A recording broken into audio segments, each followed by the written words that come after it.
In the top stories, Prime Minister Harris in Barbados for high-level security meeting. Regionally, St. Lucia's Prime Minister speaks out about his expectations from U.S. President Obama's visit to the Caribbean. And internationally, airline regulators to look more closely at how to ensure that pilots are fit to fly. Good afternoon and welcome to the ZIZ Midday Newscast. Today is Friday, 27th March 2015. I'm Jason Davis. Now for a look at the news in detail. Prime Minister, the Honorable Dr. Timothy Harris, is in Barbados today attending a high-level CARICOM regional security meeting. The one-day meeting will look at serious issues impacting security in member states and across the region. The Prime Minister is accompanied by the Acting Commissioner of Police, Stafford Liburd. During Dr. Harris's absence, Senior Minister, the Honorable Vance Amory, is acting Prime Minister.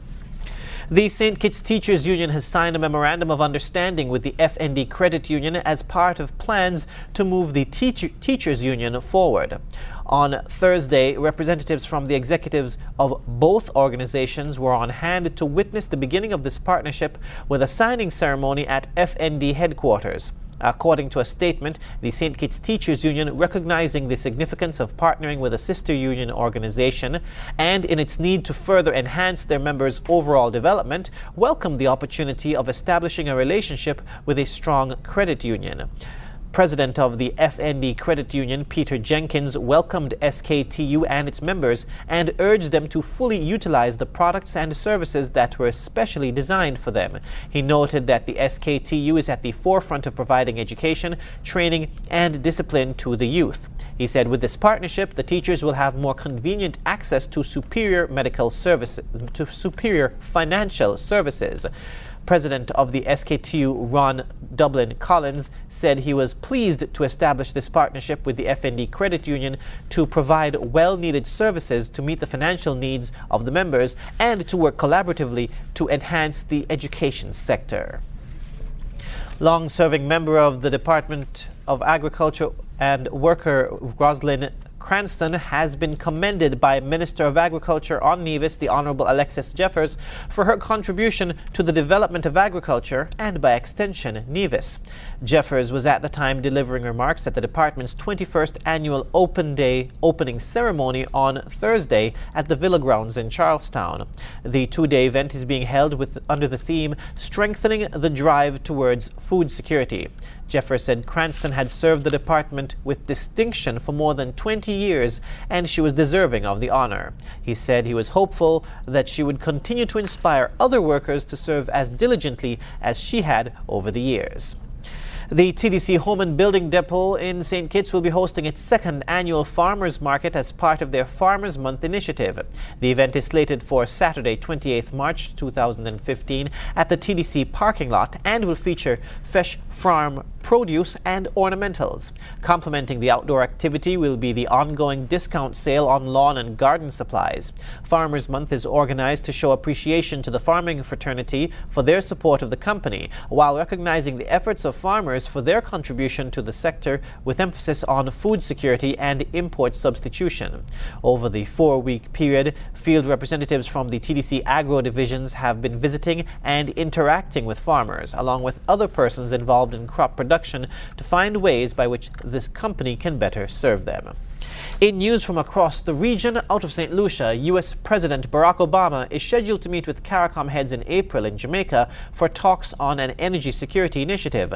While talk of ISIS infiltration abounds, the cloud hanging over the St. Lucia's police force remains a sticking point for local authorities. Barack Obama is scheduled to pay his first state visit to the Caribbean since the Summit of the Americas in Trinidad in 2009. The meeting with Caribbean heads is scheduled for April in Jamaica and Panama. Relations between the U.S. and the Caribbean are crucial to economic growth, stability, as well as security. In the wake of a damning report following the withdrawal of U.S. aid to St. Lucia's police force, Prime Minister Dr. Kenny Anthony says although the visit may forge stronger diplomatic ties, his expectations for the meeting has been tempered. Whether there will be any benefits from the encounter is really debatable. The United States doesn't seem to be in the mood of providing financial assistance to the region. They do have some projects. Some of those projects, in fact, the allocations to them have been reduced. But I'm hoping that with our discussion with President Obama on a number of issues of mutual interest, we can begin to see a turnaround in approach and in attitude to the region. But I would say that the political contact is critical and crucial because it does give us a platform to raise issues of deep concern to us in the region. The itinerary for the one-day visit will be tight. However, regional security is expected to be high on the agenda. Earlier this month, Marine General John F. Kelly, chief of the Miami-based U.S. Southern Command known as SOUTHCOM, told the U.S. Senate Armed Services Committee that about 100 people have joined the militant group ISIS from the Caribbean region. However, on the domestic front, Dr. Kenny Anthony says concerns over U.S.-imposed sanctions on the police force stemming from alleged extrajudicial killings remain the main national security issue. So-called extrajudicial killings here in St. Lucia, the United States has imposed sanctions on St. Lucia. We can't even buy ammunition from the United States for the weapons that we have purchased from the United States. We are not able to secure parts out of the United States or receive support from the United States to purchase parts for our marine fleet, and that is a problem. And two, of course, we are not able to participate in training either sponsored or financed by the United States. So that these are very, very serious issues for us, and very clearly we need to create an environment that can resolve these issues. The United States supports a wide range of efforts designed to address crime and violence affecting Eastern Caribbean citizens, primarily through the Caribbean Basin Security Initiative, a security partnership between the U.S. and Caribbean nations that seeks to substantially reduce illicit drug and human trafficking, advance public safety and citizen security, and promote justice. Rihani Isidore, HTS News Force. In Guyana, the APNU-AFC coalition has called for calm amidst President Donald Ramotar's suggestion that activist Courtney Crumb-Ewing was a criminal. The details in this report. The APNU-AFC coalition today in a release reiterated its call for Guyanese to remain calm and to use the power of their vote to exercise Guyana of what the party calls executive hatefulness and divisiveness. The release comes on the heels of President Donald Ramotar's comments, which suggested that slain activist Courtney Crumb-Ewing was a criminal. President Ramotar was talking to supporters in Berbice at the time he made the statement.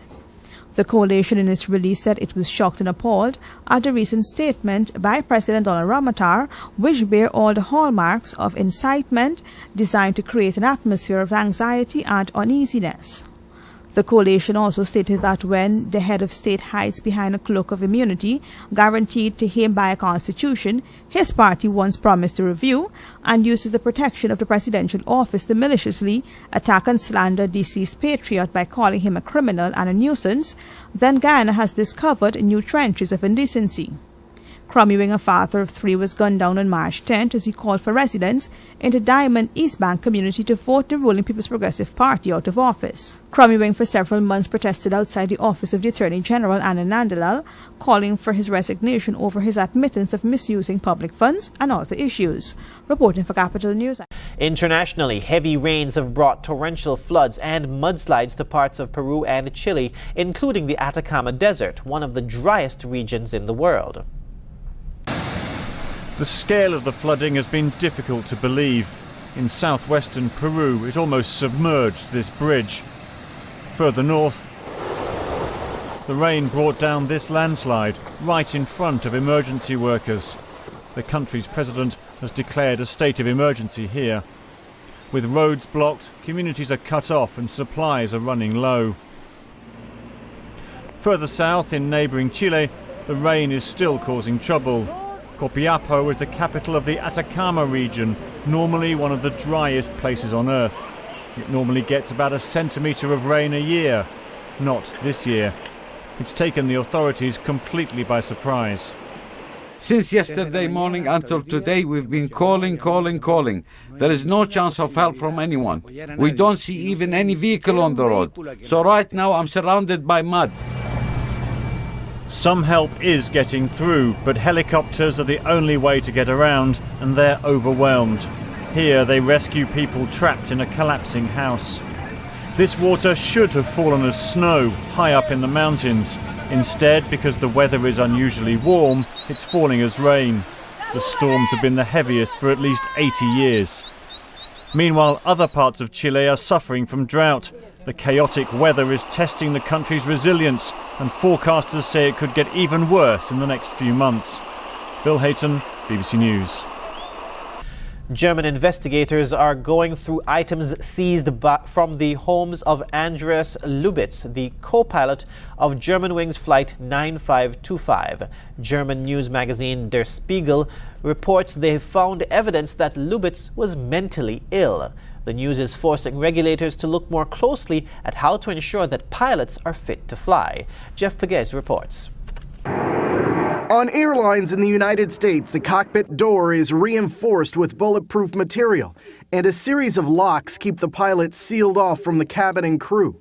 When a pilot exits the cockpit, a flight attendant or relief pilot must go in and lock the door so that there are two people in the cockpit at all times. No, there's no 100% guarantees in the aviation security business. Former TSA Administrator John Pistol says there are trade-offs to the security measures. It's designed to keep bad guys from outside the cockpit from getting in. It's not designed to keep people with bad intent in the cockpit from doing something bad. According to the Aviation Safety Network, worldwide there have been at least 9 pilot suicides since 1976. In 2013, a pilot intentionally crashed a Mozambique Airlines jet in Namibia. 33 passengers were killed. All 217 passengers and crew died when Egypt Air Flight 990 crashed off the coast of Nantucket in 1999.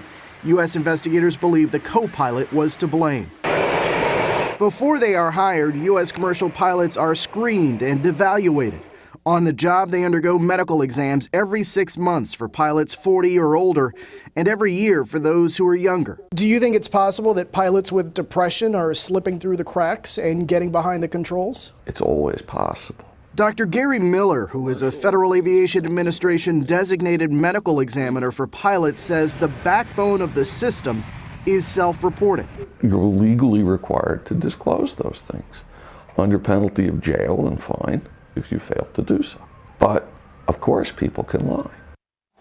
International aviation officials have expressed concerns about whether medical exams go far enough for younger pilots. In a 2012 document, the International Civil Aviation Organization said that an increased emphasis on mental health may be warranted.